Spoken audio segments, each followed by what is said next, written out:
Hey everyone, and welcome to SkillCapped. My name is Dr. Zora, and in today's video, we're going to be reviewing how you can win on a budget. Economy is one of the most fundamentally important aspects of Valorant. It adds an additional layer of complexity to the game. While we all want to get the best guns possible, we also need to make sure that we set ourselves up for success for the entire half. This means not going too ham and making cautious buys when necessary to achieve that. Not having the best weaponry doesn't mean that you don't have a chance of winning a round, and actually if you play your cards right, you can actually have a good chance of taking it. We're going to break down the best eco buys in Valorant that will ensure you have the best shot possible of winning every round scenario. So without further ado, let's jump right into the video.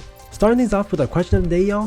What weapon do you like to purchase on an eco round? You don't have much to work with on these rounds, so you have to make the most with what you got. Let us know what low cost weapons that you like to use, and we'll be delving into those right now. First up, what are the best weapons to purchase on eco rounds? We're going to break this into high budget and low budget. High budget weapons are considered the best weapons to use for economy rounds. However, they're going to be more expensive. Opposite of that, low budget buys are going to be the cheaper weapons to purchase if you don't have the money available for the high budget weapons. Starting with our high budget, two of the best weapons to go for are the Spectre and the Ares. Both weapons cost 1600 credits and have the potential to stand up against rifles such as the Phantom and Vandal if you position yourself properly. From there, we have to mention the Judge. Also at 1600 credits, this is an absolute beast of a weapon that can shred enemies. If close enough, you can absolutely wipe someone out in 1 to 2 shots and tilt them to oblivion. The Judge is simply one of the most overpowered weapons in the game after the Bucky nerf, so we highly recommend taking advantage of that. Now our low budget weapons, the two best weapons to purchase here if you don't have enough for the high budget weapons are the Sheriff and the Marshal. These weapons have undeniably the best kill potential at their price range, with both of them being able to one-shot a fully armored opponent in the head, making them capable of taking down those 2900 credit rifles if played correctly.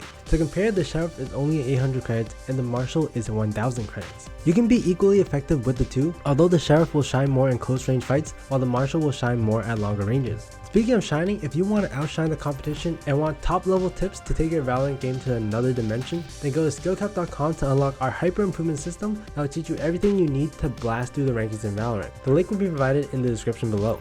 Now that we know the best weapons to buy on eco rounds, when should we buy each? At the start of a round, if we go into the buy menu and look at the top left part of the screen, you'll see that it displays how much credits you'll have in the following round. When determining how much credits you can afford to use, you always want to look for the magic numbers here, which are 3900 and 4400. 3900 credits is the amount you need for full armor and a Phantom or Vandal, but 4400 is what you need to buy all that plus abilities. If you have abilities already, you only need to seek the 3900 credits mark. 4400 will be for full abilities with most agents, though it may be a little higher for those who have abilities that cost more than a total of 500 credits, such as with Breach's kit. Most agents do only have abilities that cost no more than 500 though. At most it'll be 600, where you want to have 4500 credits for if you need to purchase everything. Now we know what numbers to aim for, we can purchase down to those amounts in our economy rounds. One of the first things to consider when deciding what weapon to buy is your armor. We highly suggest having enough credits to purchase light armor. It only costs 400 credits and provides an additional bullet that you can tank up. With these lower cost weapons, it can take a little longer to kill a player off, and that additional survivability is going to be huge at a very cost effective price. In addition to that, when considering an eco weapon, we also want to consider how deep we're into the half. If the half is still relatively early on, even though we could go for light armor in a high budget weapon, we don't actually want to. The reason being is, like we mentioned, we want to manage our economy for the long haul. Say we're 0-3 in the half where we lost our first buy round. While I may be able to go for a high budget gun in light armor, I don't want to do so because I want an extra abundance of credits for future rounds. We don't want to spend too much early on where we end up with a round where we could perhaps afford the Phantom in full armor, but we are lacking that extra bit for abilities because we spent too much in an earlier round.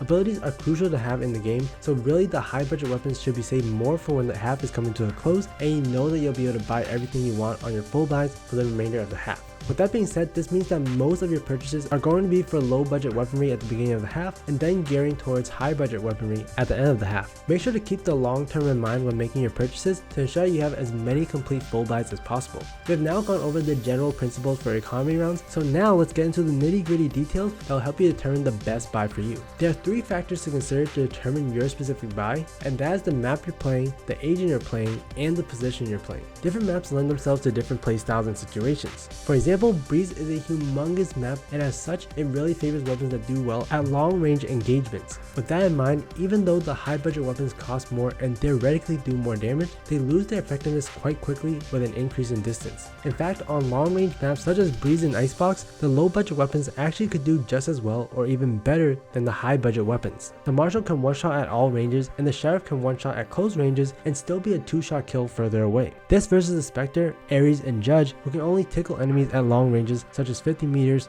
which increases their time to kill. With the remaining map pool, you'll face enemies at a variety of ranges. However, most will likely be close or medium ranges. Here, the high budget weapons can shine much better, while the low budget weapons will be less effective. Going into agents, there are agents that are really good at closing the gap, and as such, they are deadly with close range eco weapons. An example is Raze, who can perform double satchel plays to close the gap between its enemies, and with this incredible mobility, you want close range weapons such as the Judge, Spectre, and Ares. Other agents that shine at closer ranges include Jet and Phoenix. With Jet's updraft and dash combo, you can close the gap between enemies fairly quickly while remaining a stealthy target. Perfect for dropping down with the Judge to demolish and tilt players to oblivion. In contrast, there are agents who have a more passive playstyle, and as such will find themselves in more longer range duels. An example that really comes to mind is Astra. With how much Astra needs to pay attention to the map and how she needs to be in safe distances, go into astral form to place her stars, you're better off picking a weapon that's deadlier at longer ranges, such as the Sheriff and Marshal. In general, controllers and sentinels will be playing further back, and as such are better off using longer range weaponry. This is especially true on attacker side, where these agents are busy setting up the play while the rest of the team goes in. It's a similar situation with initiators as well. These agents have abilities that really help push players away, and as such, you'll find yourself in longer range duels as well, like with controllers and sentinels.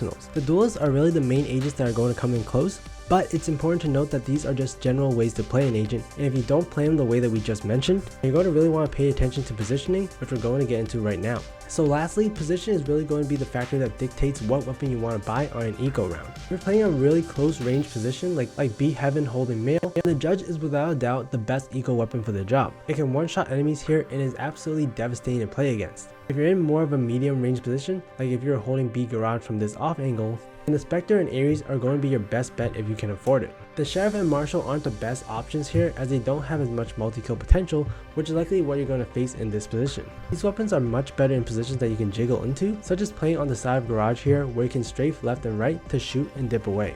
To summarize on positioning, you want to judge if you're playing a close range spot where you can 1 to 2 shot kill someone. Medium ranges are going to favor Spectre and Ares, and then medium to long range positions where you can jiggle peek back and forth will favor the Sheriff and Marshal. Again though, we have to consider all 3 of these advanced factors to determine our weapon of choice. For example, the Judge isn't going to be all that great on Breeze and Icebox overall. Sure, you can play a close range position, but if the enemies don't come to you, you're going to be in a lot of trouble. You're going to have to rotate long distances and are likely to end up fighting at a distance that is terrible for the Judge. But if we are using an agent like Jet, who can use her smokes and dashes to close the gap, then the Judge starts to look more viable again on the map. Make sure that you keep all 3 factors in mind and don't hyper focus on only one, as you're going to end up with problems. Alright, so if you haven't already, make sure to leave a comment on what weapon you like to purchase on an eco round. Make sure to like, subscribe, and hit the bell icon to get more premium guides just like this one, with one goal in mind: helping you become a better player. We here at SkillCapped want to thank you for watching. We'll catch you in the next. I'm Dr. Zora, and good luck out there.